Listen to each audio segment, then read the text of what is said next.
here is one more example for you to try, and then we'll do it together, and you can see how you do. So for this one, you're going to find the area under the graph of x cubed minus x on the interval 0 to 1. And you can see I put quotation marks around under the graph, because for this function, the function kind of goes up and down and then back up like this. And so from 0 to 1, the function is completely below the x-axis. And so really, in a sense, it's the area between the x-axis and the graph. And so what you're going to find is that when you're finding the area for a portion of the function that's underneath the x-axis, you get a negative area. Okay, so any area below the axis is negative, any area above the axis is positive. So you should get a negative area when you do this. So if you get a negative number at the end, don't worry. It doesn't necessarily mean you got the wrong answer. Okay, so go ahead, pause the video, and then when you're done, you can start it back up and see how you did. Okay, so let's see if we can pick this apart. So I'm going to start by finding delta x, and delta x is b minus a over n. And so my b is 1 and my a is 0. So it's 1 minus 0 over n. And so it's just 1 over n. Okay, and then my c sub k, this is, remember, going to be a plus k times delta x. Okay, well my a is 0, right? And then my delta x is 1 over n. So this thing reduces down nicely to just k over n. And so the Riemann sum here, the area, is approximately, okay, it's going to be the sum as k goes from 1 to n of f of the c sub k, so it's f of k over n, times delta x, which is 1 over n, so times 1 over n. Okay, so this is my Riemann sum, and so plugging k over n into my function is going to give me the following. K equals 1 to n, and then plugging k over n into here gives me k over n cubed minus, this is just k over n, okay, and then all of that times 1 over n. And then you'd have like a big parentheses over all of that. Okay, so this is what you got for your Riemann sum. So now we need to simplify it and see if we can get things all in terms of like sums of k, 1 to n of k, k squared, k cubed, like that. Okay, so this is going to equal the sum as k equals 1 to n of k cubed over n cubed minus k over n times 1 over n. So it would look like that. And now I'm going to distribute we're going to distribute the 1 over n there. And so when I do that, we will get the following. Sum as k goes from 1 to n, and then this will be k cubed over n to the 4th minus k over n squared. Okay, so then I get that. So now k goes from 1 to n. I'm going to split this up over the difference. So I get k cubed over n to the fourth minus the sum of k equals 1 to n of k over n squared. Okay, so now the sum is with respect to k. So with respect to k, the n, like the 1 over n to the fourth, is a constant, and that can be pulled out of the sum.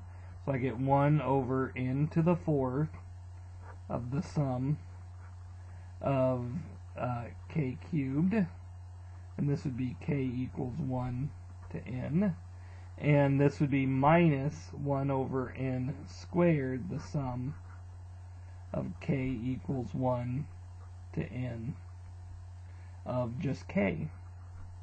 And so now we can put these two formulas in.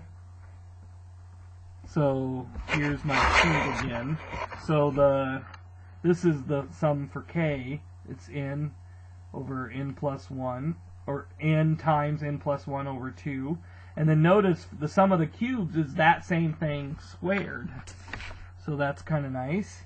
So this is 1 over n to the fourth. And then this would be times, so for this you got n times n plus 1 squared, that whole thing to the fourth, okay, minus, and then this would be that whole thing squared, sorry, that whole thing squared, okay, minus this will be 1 over n, so this is like that, and then this is a minus 1 over n squared, and then for this I got n over n plus 1 squared. Okay, so it's this times that formula, this times that formula. So this is what we would get. And I'm going to take this on to the next sheet of paper. So I'm just going to put these on the bottom. So this would equal n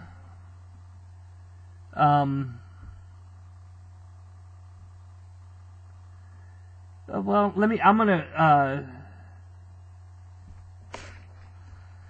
I'm gonna square the top and square the bottom, making that a 4. Okay, so what this would be is n times n plus 1, that quantity, squared over 4 n to the fourth.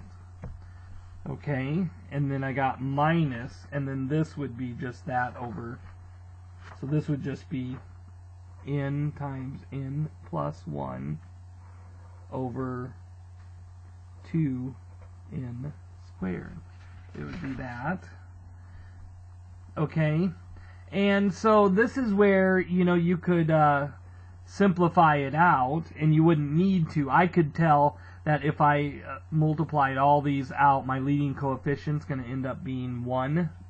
And so this would actually, the limit would be 1/4. And this one, the leading coefficient will be 1. So the leading the leading coefficient on the top is 1. The leading coefficient on the bottom is 2. And so this would be 1/2. So in the limit, this would be 1/4 minus 1/2. But let me go ahead. I'm going to simplify this. Just go ahead and do that.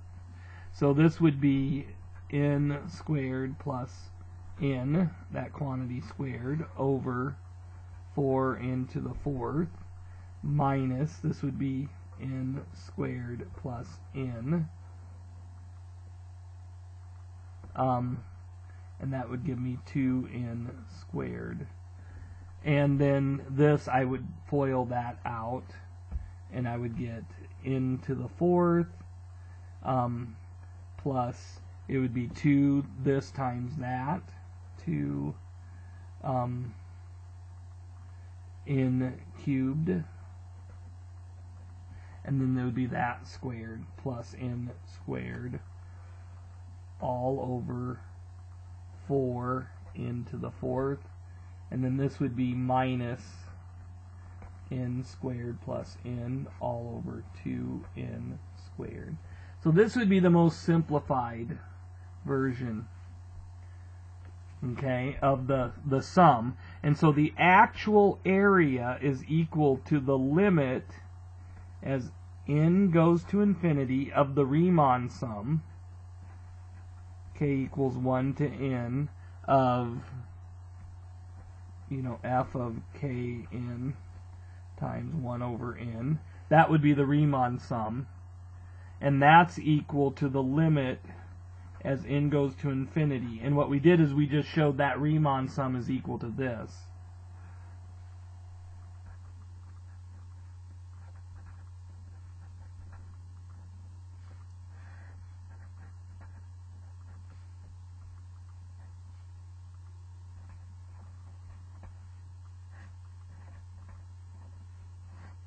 It would be this. So you could take the limit of each term, and then the limit of this is n goes to infinity. The degree on the top and bottom are the same, and so you get the leading coefficient, which is 1/4.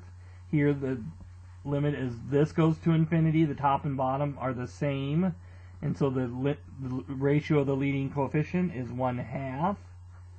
And so this is just equal to negative 1/4 is what I get.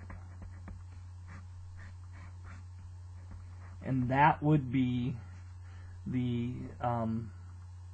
area under that function as you go from 0 to 1. And so if you go back to that picture, that's this little area right here. And that's the exact value. That area ends up being 1/4. Okay? Let me just say that this one was simple because it went from 0 to 1. Because my a was 0, this is simplified this expression. Okay, so if a were like 1, then this would be 1 plus k over n. And when you plugged it here, we would have to expand out 1 minus. You would have had to expand out. Let me get a sheet of scratch paper. You would have had to expand out 1 minus k over n cubed, and then you would have had minus 1 minus k over n, and then all of that would have been multiplied by 1 over n. And so that would have complicated things quite a bit. So when you have a 0 there for your a, you know that's going to make things simpler. Okay? And then what I wanted to do is this can integrate things. So, oh boy, this is not I hope this one has enough battery life. Because I'm not sure where it is. I know this can do it as well, but I don't remember where it is. So, okay. It might do it. Let's see if we can get it to do it. So I'm going to hit the math menu. So to check your work, in this math menu, you got this FNINT. That stands, I think, for definite integral. So I click on it. And, okay, this notation is different. So what I do here, these are my A and my B. And we're going to see this notation next time. Oops. Oh.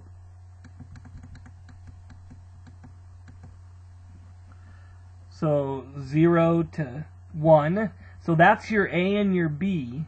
And then this inside here is your function. So it'll be x cubed minus x. So I type in my function using this for my x. Okay, and then you got to do this with respect to x. So in the next section, we're going to look at that notation. That's the notation for a definite integral. So it's kind of the integral notation, but you have limits for your integration. And we'll see that next time. Let's see. Hopefully you can see that there.